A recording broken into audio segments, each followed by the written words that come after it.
That's a funny story. Remember that time we invaded Iraq to remove the threat of the world's most dangerous people using the world's most dangerous weapons? And it turned out that the threat wasn't there. Well, good news.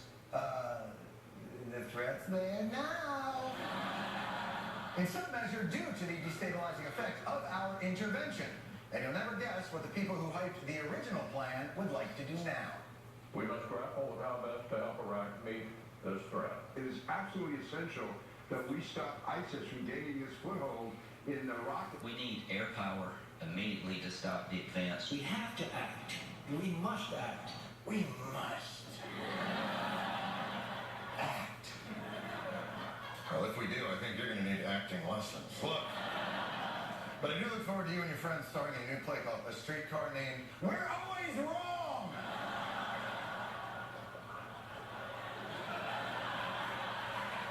All right, listen up. Here's how we do it. By the way, Iraq isn't the only place that these guys want the play to open.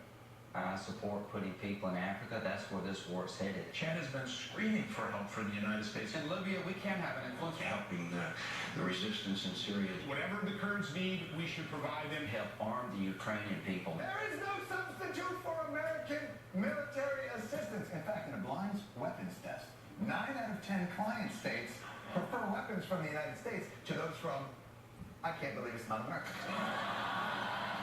Yes, there is apparently no country Republicans will not put under the protection of the United States, well, except one.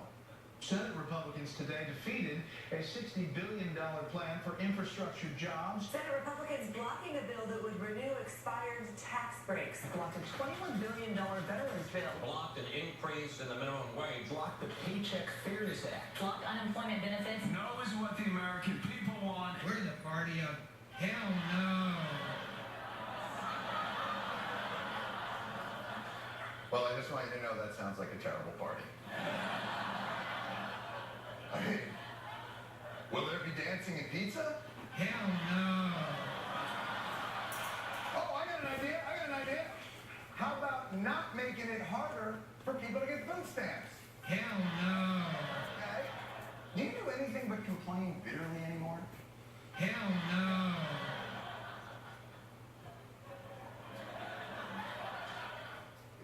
If you're a duty head, say hell no. Hell no. Now, but seriously, the Republicans must have good reasons for blocking every domestic bill that comes across their desks. We cannot afford it. We just don't have the money. America's going broke. The government is broke. You can't keep spending more money than you have. We're spending money willy-nilly. And did you know that we're saving up to get a more patriotic American Statue of Liberty? Ba-bam! That's what I'm talking about.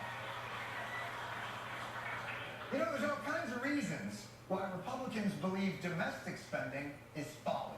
Good government doesn't work. Massive government spending, particularly debt spending, is not the solution. The last thing we want to do is add to the debt and deficit. And more spending is. Of our good intentions, The rampant waste, fraud, and abuse. We need to make sure our government programs encourage work, not dependence. Our policy cannot be to simply relegate more and more of our citizens to dependence on the government. By the way, does out-of-control government spending have the same corrupting effect on non-Americans?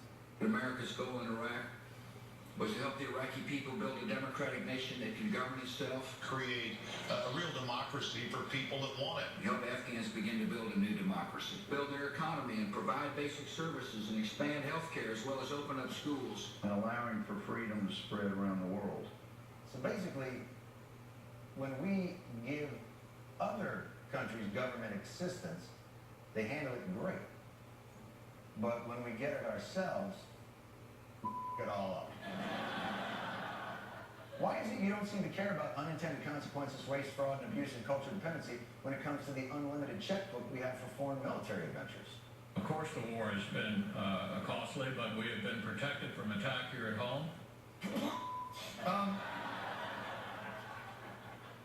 Putting aside the questionable contention that the wars in Iraq and Afghanistan have kept us safe here at home, you do know terrorism isn't the only thing Americans would like to be protected from. The American Society of Civil Engineers gives America's crumbling infrastructure a D+. The VA says at least 23 people have died waiting for care. 50 million Americans living below the federal poverty line. Temperatures could go up by 9 degrees this century, and sea levels could rise an extra 10 to 21 inches. 30 Americans die from gun violence in this country every single day. None of it's terrorism, right? Because then we'd have to do something about it. If there was one man who embodied the ethos of the Republican Party in this regard, I'd have to say it's our old friend Senator Jeff Sessions of Alabama. Never met a war appropriations bill he didn't like. Happy to spend the money overseas. We made a commitment to our troops, and they're prepared to put their lives at stake for us. And I don't think there ought to be the slightest suggestion in any way that we're not going to honor that commitment. Well, who do I make the check out to, sir? That was a lot of money. And of course, he's not too worried about how it's going to work out.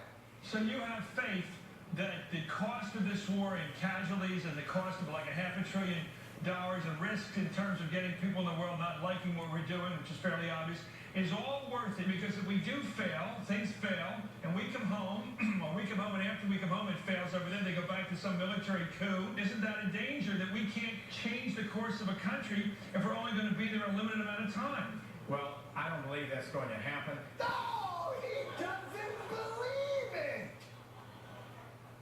What? Unlimited money to go over there. I don't think anything bad's going to happen. Well, how about spending some money on cleaning up the mess you made here at home for the veterans? We need to resist the temptation to create more entitlements and more entitlements, which is one of the reasons that we're heading recklessly to fiscal crisis. But I don't think we should create a blank check, an unlimited entitlement program now.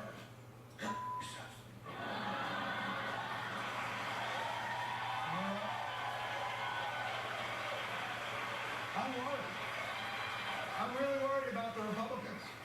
Their inability to wean themselves off of military intervention. They have a culture of defendancy, if you will. And I believe it's turned them all into warfare queens. And I think we need to cut them off for their own good.